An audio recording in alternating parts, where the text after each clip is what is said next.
নমস্কার। বহু প্রতীক্ষার পর 19শে এপ্রিল 18তম লোকসভা নির্বাচন শুরু হলো। প্রথম পর্বে প্রায় 102টি কেন্দ্রে ভোট হয়। তার মধ্যে মোটামুটি 21টি রাজ্য এবং কেন্দ্রশাসিত অঞ্চল মিলে ভোটের হার শতকরা 60%। এবার আমরা তাকিয়ে আছি পশ্চিমবঙ্গের দিকে। পশ্চিমবঙ্গে 42টি আসন। প্রথম পর্বে অর্থাৎ 19শে এপ্রিল 3টি লোকসভা কেন্দ্রে ভোট অনুষ্ঠিত হয়। কেন্দ্রগুলি হল কোচবিহার, আলিপুরদুয়ার এবং জলপাইগুড়ি। মূলত এটি উত্তরবঙ্গের 3টি অত্যন্ত গুরুত্বপূর্ণ জেলা। এই ইলেকশন অ্যানালিসিসের আগে আমাদের একটু পেছনে ফিরে দেখতে হবে, কেন আমাদের ইতিহাসটা অত্যন্ত গুরুত্বপূর্ণ যে 2019 সালে এই 3টি লোকসভা কেন্দ্রে কি ফল হয়েছিল। তথ্য বা পরিসংখ্যান অত্যন্ত গুরুত্বপূর্ণ ইলেকশনের ক্ষেত্রে। যদি আমরা সেফোলজি করি বা পোস্ট ইলেকশন অ্যানালিসিস করি, এই তথ্য বা পরিসংখ্যান অত্যন্ত গুরুত্বপূর্ণ। সেই তথ্যের নিরিখে আমি একটু পেছনে ফিরে যাই। 2019 সালে কোচবিহার কেন্দ্রে জয়ী হন নিশীথ প্রামাণিক। উনি ভোট পান 7,31,594টি ভোট। পার্সেন্টেজ ছিল 47.98%। ওনার ভোটের উত্থান হয়, অর্থাৎ বিজেপির ভোটের উত্থান হয় 31.64%। দ্যাট মিনস আগের 2014 থেকে নিশীথ অধিকারী প্রায় 31.64% ভোট বেশি পান এবং এটা বিজেপির সম্পূর্ণ পজিটিভ ভোট। এবার আসি প্রতিদ্বন্দ্বী তৃণমূল কংগ্রেস। তৃণমূল কংগ্রেসের পরেশ অধিকারীর ভোটের পার্সেন্টেজ ছিল 6,77,363, পার্সেন্টেজ 44.43। ইন্টারেস্টিংলি কিন্তু তৃণমূলের ভোট বাড়ে, সেই পার্সেন্টেজটা হয় 4.92%। এবার আসি ফরওয়ার্ড ব্লক। তাদের প্রার্থী গোবিন্দ চন্দ্র রায় 46,648টি ভোট পান এবং ভোট পার্সেন্টেজ 3.07 এবং তাদের ভোটের পতন বা ভোট ডিক্লাইন করে 29.91%। আমাদের বুঝতে হবে যে মূলত ফরওয়ার্ড ব্লকের যেই ভোটটা ফরওয়ার্ড ব্লক 2014-তে পেয়েছিল, সেটাই সম্পূর্ণভাবে তৃণমূল কংগ্রেসের থেকেও বেশি পায় বিজেপি। মানে বিজেপি প্র্যাকটিক্যালি ফরওয়ার্ড ব্লকের একটা মেজর ভোট গেইন করে, তৃণমূল সামান্য কিছু গেইন করে। কংগ্রেসের অবস্থা অত্যন্ত খারাপ। 2019 সালে 1.85% এবং তাদের ভোট ডিক্লাইন হয় 2.52%। ইন্টারেস্টিংলি 2019 সালে কোচবিহার কেন্দ্রে বিজেপি প্রার্থী 54,231 ভোটে তাদের নিকটবর্তী তৃণমূল প্রার্থীকে পরাজিত করে। ভোট সুইং যেটা বিজেপি গেইন করে টিএমসি থেকে, সেটা প্রায় 13.36%। এবার একটু বিধানসভার নিরিখে বিশ্লেষণ করি, যেটা কোচবিহারের লোকসভার আন্ডারে প্রায় 7টি বিধানসভা রয়েছে। তার মধ্যে 5টি বিধানসভায় কিন্তু গত 2019-এর লোকসভার নিরিখে বিজেপি লিড করে। সেটা হলো নাটাবাড়ি, মাথাভাঙা, কোচবিহার উত্তর, কোচবিহার দক্ষিণ এবং শীতলকুচি। টিএমসি যেতে শীতল এবং দিনহাটা। এবার উল্লেখযোগ্য ঘটনা ঘটলো, যেটা হচ্ছে এই 2024 সালে কিন্তু তৃণমূল কংগ্রেস তার প্রার্থী বদল করে। যেটা গত বছর ছিলেন পরেশ অধিকারী, এবার তৃণমূল কংগ্রেস তার নতুন ক্যান্ডিডেট এবার লড়াই করছেন জগদীশ চন্দ্র বর্মা বাসুরিয়া। এবং ফরওয়ার্ড ব্লকের পক্ষে একই প্রার্থী রয়েছেন না, ফরওয়ার্ড ব্লকের ক্ষেত্রে প্রার্থী বদল হয়েছে নীতিশ চন্দ্র রায়, আর কংগ্রেসের প্রার্থী একই রয়েছে প্রিয়া রয় চৌধুরী। সুতরাং তৃণমূল কংগ্রেস চেষ্টা করছে যে প্রার্থী বদল করে যদি কোনোভাবে এই সিটটা বিজেপির থেকে ছিনিয়ে নিতে পারে। ইন্টারেস্টিংলি আমরা যদি পার্সেন্টেজ ডিফারেন্স দেখি, ডিফারেন্স অফ পার্সেন্টেজ কিন্তু গতবারের বিজেপির থেকে তৃণমূল কংগ্রেসের খুব একটা বেশি ছিল না। বিজেপি পেয়েছিল 47.98%, তৃণমূল পেয়েছিল 44.43%। ম্যাক্সিমাম 3 থেকে 4% ডিফারেন্স ছিল এবং ভোটের মার্জিন 54,231। যদিও বিধানসভার নিরিখে কিন্তু বিজেপি 5টিতে এগিয়ে ছিল।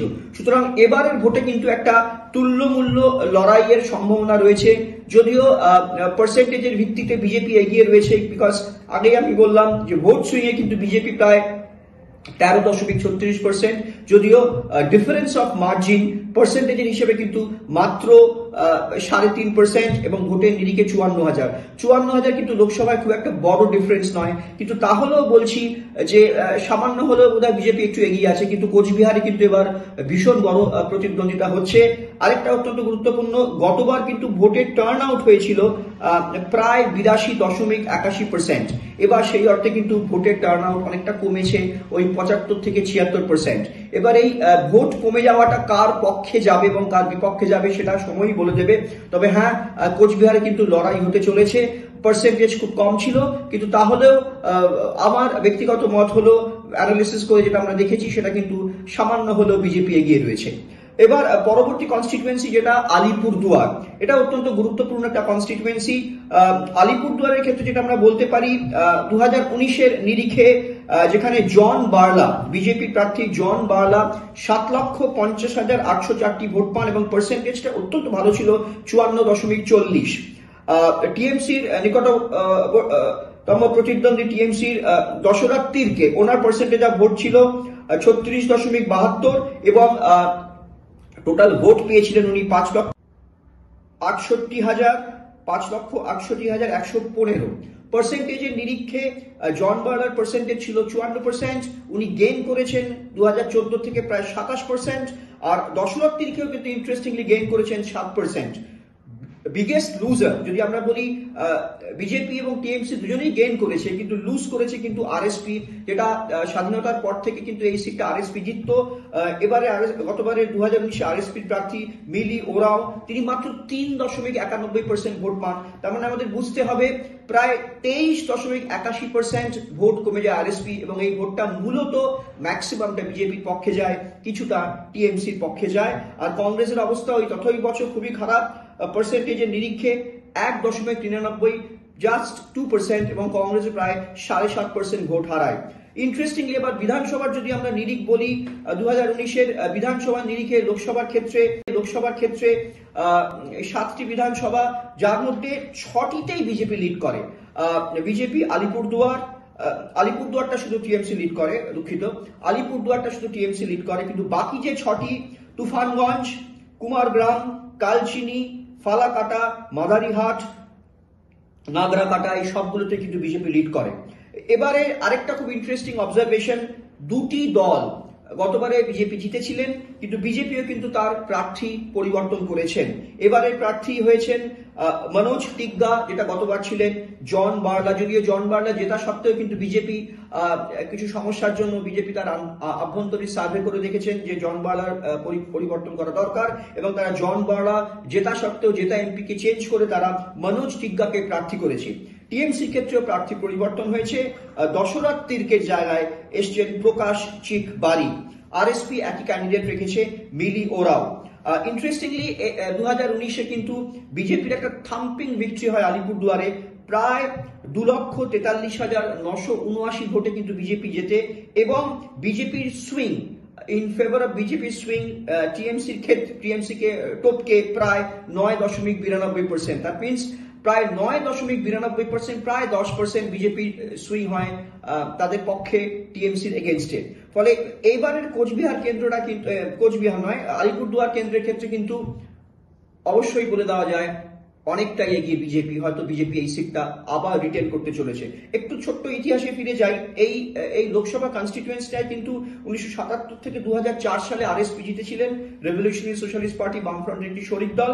2014 সালে টিএমসি জেতে এবং 2019 সালে বিজেপি জেতে।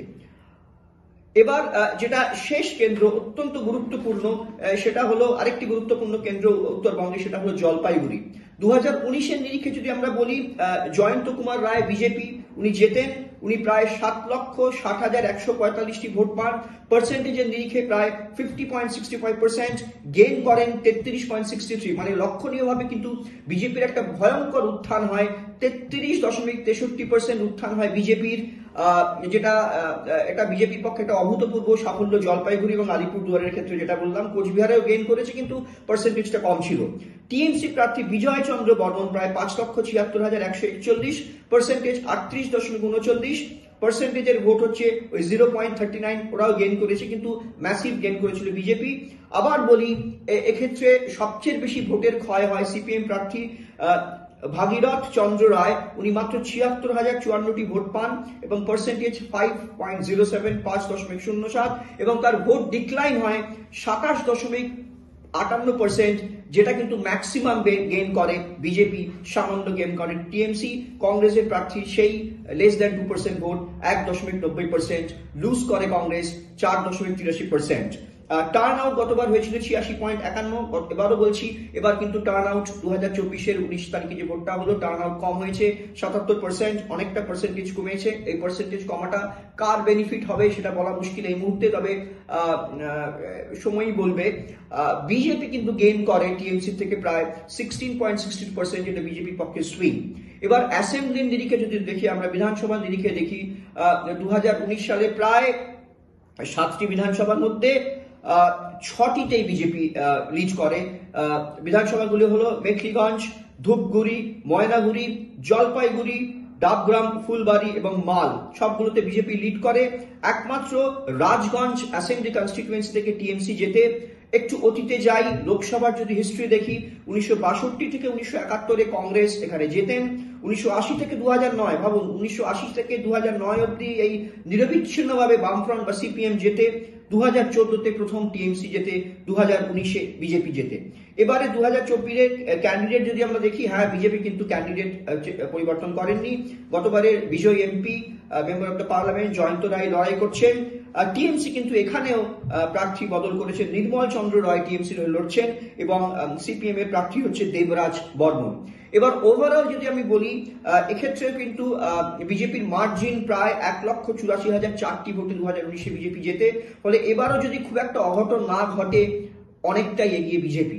যদি এই তিনটি উত্তরবঙ্গের 3টি সিট যেটি বিজেপি গতবার জিতেছিলেন, সেই দিকে যদি তুল্যমূল্য বিশ্লেষণ করা যায়, তাহলে আমরা দেখতে পাচ্ছি যে দুটিতে বিজেপি সত্যি অনেকটাই এগিয়ে রয়েছে। সেটা হলো জলপাইগুড়ি এবং আলিপুরদুয়ার। কোচবিহারে কিন্তু একটা তুল্যমূল্য লড়াইয়ের সম্ভাবনা রয়েছে। এখানে একটা ইন্টারেস্টিং কোচবিহারের ক্ষেত্রে বড় দরকার আমাদের, সেটা হচ্ছে কোচবিহারে 40% রাজবংশী ভোট রয়েছে এবং চা বাগানের একটা বড় সমস্যা রয়েছে। গতবার এই রাজবংশী ভোটটা কিন্তু সম্পূর্ণভাবে বিজেপির ঝুলিতে গেছিল। এবার বিজেপি রাজবংশী ভোটটা কতটা সঙ্গে রাখতে পারবেন সেটা কিন্তু একটা বড় ফ্যাক্টর কোচবিহারের ক্ষেত্রে। তবে এখানে একটা পজিটিভ দিক বিজেপির পক্ষে রয়েছে যে নিশীথ প্রামাণিক কিন্তু নিজে একজন রাজবংশীয়। ফলে ধরে নেওয়া যেতে পারে যে রাজবংশীয়দের একটা বড় ভোট কিন্তু বিজেপির পক্ষে যেতে পারে। কিন্তু যদিও বলছি কোচবিহারে কিন্তু লড়াই খুব তুল্যমূল্য। এবার ওভারঅল যদি দেখা যায় যে সামাজিক প্রকল্প, কন্যাশ্রী, যুবশ্রী, স্বাস্থ্যশ্রী, স্বাস্থ্যসাথী এবং এই লক্ষ্মীর ভান্ডারে টাকা বাড়ানো, এগুলো একটা ফ্যাক্টর হয়তো তৃণমূলের পক্ষে আসতে পারে। কিন্তু তৃণমূলের যেটা বড় ডিসঅ্যাডভান্টেজ সেটা হচ্ছে ভয়ানক দুর্নীতির অভিযোগ তৃণমূলের বিপক্ষে গত বেশ কয়েক বছর ধরে ঘটেছে। তৃণমূলের নামি নামি নেতারা, তাবড় নেতারা জেলের পেছনে রয়েছেন, জেলেতে রয়েছেন, তদন্ত চলছে, একটা অ্যান্টি ইনকামবেন্সি ফ্যাক্টর কাজ করছে, ভয়ানক দুর্নীতি এবং সাম্প্রতিককালে সন্দেশকালীন মতো ঘটনা ঘটেছে, যেটা কিন্তু তৃণমূলের বিপক্ষে যেতে পারে। যদিও মহিলা ভোটাররা কিন্তু আবার তৃণমূলের পক্ষে গেলে কিন্তু সুইংটা অন্যদিকে যেতে পারে। বিজেপির পক্ষে যেটা বড় অ্যাডভান্টেজ, ইনফ্রাস্ট্রাকচারাল ডেভেলপমেন্ট, ভোটের আগে গ্যাসের দাম কমে যাওয়া, বিভিন্ন রকম সামাজিক প্রকল্প, প্রধানমন্ত্রী নরেন্দ্র মোদীর অসম্ভব জনপ্রিয়তা এবং আরেকটা বড় ফ্যাক্টর কিন্তু polarisation of votes in terms of religion, মানে ভোটের বিকেন্দ্রীকরণ বা বিকেন্দ্রীকরণের থেকে কেন্দ্রীকরণটা বলাই ঠিক শব্দ, কেন্দ্রীকরণ হয়তো বিজেপির পক্ষে যেতে পারে। রাম মন্দির ফ্যাক্টর, যদিও রাম মন্দির ফ্যাক্টর পশ্চিমবঙ্গে কতটা প্রভাব পড়বে সে নিয়ে যথেষ্ট দ্বিমত রয়েছে, কিন্তু ডেফিনেটলি ইনফ্রাস্ট্রাকচারাল ডেভেলপমেন্ট এবং বিদেশ নীতি, জিনিসপত্রের দাম ভোটের আগে অন্তত একটু কমে যাওয়া, এইগুলো কিন্তু ফ্যাক্টর কাজ করবে। এবং প্রধানমন্ত্রী নরেন্দ্র মোদীর একটা জনপ্রিয়তা এবং একটা স্টেবল গভর্নমেন্ট, সেটা কিন্তু একটা বিজেপির পক্ষে বড় অ্যাডভান্টেজ। বিরোধীদের টিএমসির পক্ষে একটা বড় ডিসঅ্যাডভান্টেজ হচ্ছে, আরেকটা ডিসঅ্যাডভান্টেজ হচ্ছে টিএমসি একটা রিজিনাল পার্টি এবং যেটা সবচেয়ে গুরুত্বপূর্ণ, INDIA নামক যে জোটটি সেটি কিন্তু আদৌ বাস্তবায়িত পশ্চিমবঙ্গে হয়নি। সুতরাং বিরোধী ভোট কিন্তু ভেঙে যাওয়ার বা টুকরো হওয়ার সম্ভাবনা প্রবল। আমরা দেখেছি এই 3টি কেন্দ্রের ক্ষেত্রেও কিন্তু কংগ্রেস এবং সিপিএম একসাথে কোনো ক্যান্ডিডেট দেননি। এবং মূল লড়াইটা কিন্তু বিজেপি বনাম টিএমসির হচ্ছে। ফলে ভোটের যদি মেরুকরণ হয়, ধর্মের ভিত্তিতে যদি ভোট হয়, এবং ইন্টারেস্টিংলি কিন্তু এই তিনটি কেন্দ্রেই কিন্তু সংখ্যালঘু সম্প্রদায়ের ভোট কিন্তু কম। আমরা জানি যে সংখ্যালঘু সম্প্রদায়ের ভোটটা কিন্তু ম্যাক্সিমাম ক্ষেত্রেই পশ্চিমবঙ্গের শাসক দল বা তৃণমূল কংগ্রেসের পক্ষে যায়। কিন্তু এই তিনটি লোকসভা কেন্দ্র মূলত কোচবিহার, জলপাইগুড়ি এবং আলিপুর তিনটি ক্ষেত্রে কিন্তু সংখ্যালঘু ভোটের পার্সেন্টেজ কিন্তু কম। সেক্ষেত্রে কিন্তু এখানে একটা বিজেপির বড় অ্যাডভান্টেজ রয়েছে। সবটাই জানা যাবে ইভিএম এর বাক্স খোলা গেলে। তবে আমার ব্যক্তিগত বিশ্লেষণ, রাজনৈতিক বিশ্লেষণ, বহু বছরের অভিজ্ঞতা থেকে বলছি যে এই তিনটি কেন্দ্রতেই কিন্তু অ্যাডভান্টেজ বিজেপি। হ্যাঁ, তবে কোচবিহারে কিন্তু একটা তুল্যমূল্য লড়াই হতে চলেছে, এবং কোচবিহারে কিন্তু তৃণমূলের সামান্য হলেও সম্ভাবনা রয়েছে। কিন্তু আলিপুরদুয়ার এবং জলপাইগুড়িতে কিন্তু বিজেপি অনেকটাই এগিয়ে রয়েছে। হয়তো কোচবিহারেও বিজেপি সামান্য এগিয়ে রয়েছে, কিন্তু কোচবিহারে কিন্তু একটা বড় লড়াই হতে চলেছে। ধন্যবাদ।